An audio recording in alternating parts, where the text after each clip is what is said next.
Bagi saya, Panji Gumilang itu sangat nasionalis gitu. Nah, ekspresi keagamaan seperti ini tidak bisa kita hukumi sesat gitu. Pemikiran yang seperti ini sudah nggak layak dikorelasikan dengan pemikiran yang saat ini gitu loh. Saya juga tidak setuju kalau Panji Gumilang ini didiamkan dengan pemikiran seperti ini. Yang saya pikirkan adalah umat Islam ke depan.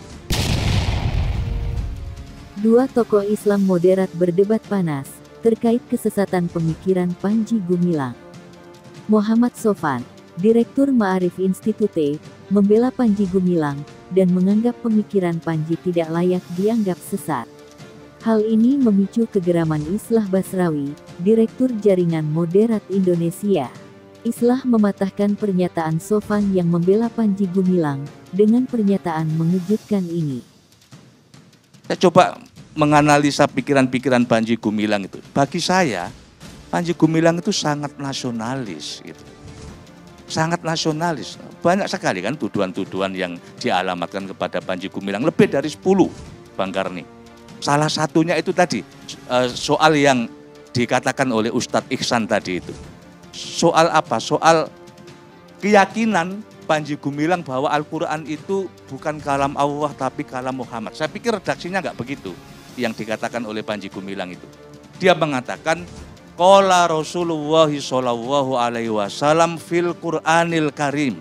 Jadi dia ingin mengajarkan kepada santri-santrinya itu, kepada murid-muridnya itu, bahwa ketika Al-Quran itu diturunkan oleh Allah kepada Nabi Muhammad melalui malaikat Jibril, dan Nabi Muhammad punya apa? Punya misi profetik, misi kenabian. Kalau bukan Nabi Muhammad yang mengatakan Al-Quran itu lalu siapa? Kan nggak mungkin dari Allah langsung. Termasuk juga Madhab Soekarno. Madhab Soekarno itu saya jelas mendengar apa yang disampaikan oleh Panji Gumilang. Yang disebut Madhab Soekarno itu bahwa Islam itu tidak bertentangan dengan nilai-nilai Pancasila. Nah, ekspresi keagamaan seperti ini tidak bisa kita hukumi sesat gitu. Jadi MUI ini, mohon maaf, ini mencampur adukkan antara keyakinan yang menjadi bagian dari kebebasan beragama itu dengan yang sesat. Saya bisa jadi berpikir begini, pemikiran-pemikiran seperti yang dilakukan Panji Gumilang ini kan bukan barang baru sebenarnya. Pada abad ke-9 sudah ada, sesuai dengan peradaban manusia. Tapi ketika Panji Gumilang menyentuh yang sifatnya thawabit, selesai ini. Saya juga tidak setuju kalau Panji Gumilang ini didiamkan dengan pemikiran seperti ini. Yang saya pikirkan adalah umat Islam ke depan. Ini persoalan-persoalan akidah yang memang sebenarnya harus dijaga. Harus dijaga dengan utuh. Ini soal keimanan.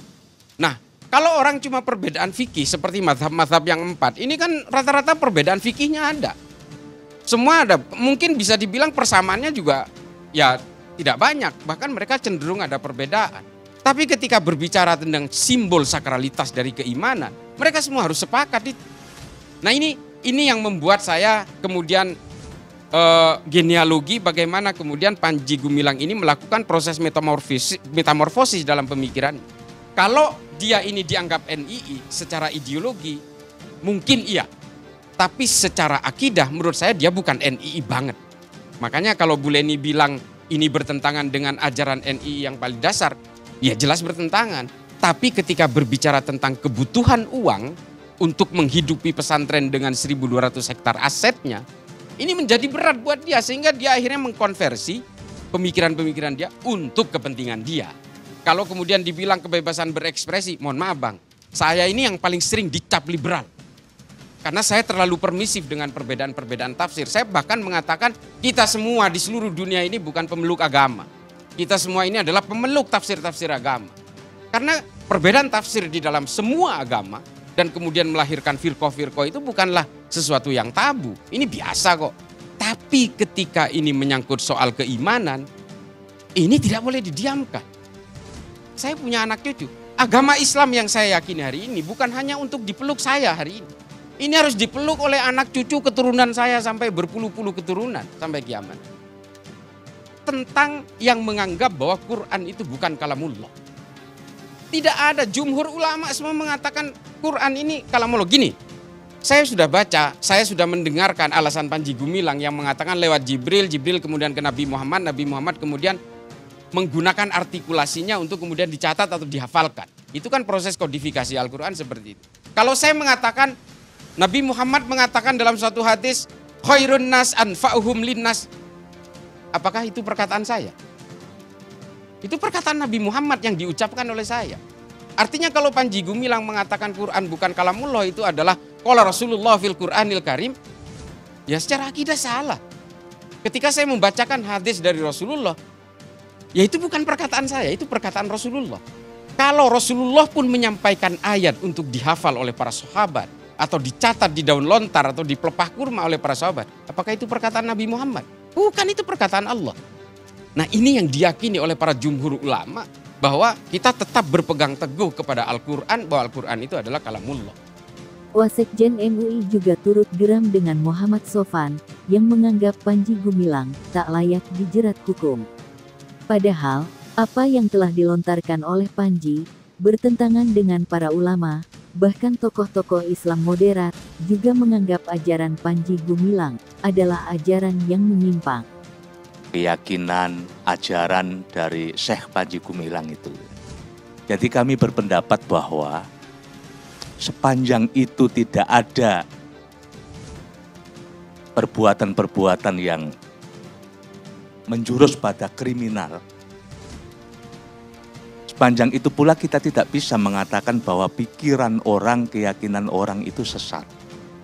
Apapun pemikiran itu, sepanjang masih dalam koridor tafsir, ia tidak bisa dihukumi sesat, menyimpang. Jadi tuduhan ini yang dialamatkan kepada Panji Gumilang itu jelas ini menodai pasal mengenai kebebasan beragama lah ya. Jadi seaneh apapun pendapat itu, sepanjang ia masih dalam pikiran, sepanjang ia masih dalam keyakinan, tidak boleh kita hukumi sesat itu, tidak boleh. Saya orang Muslim.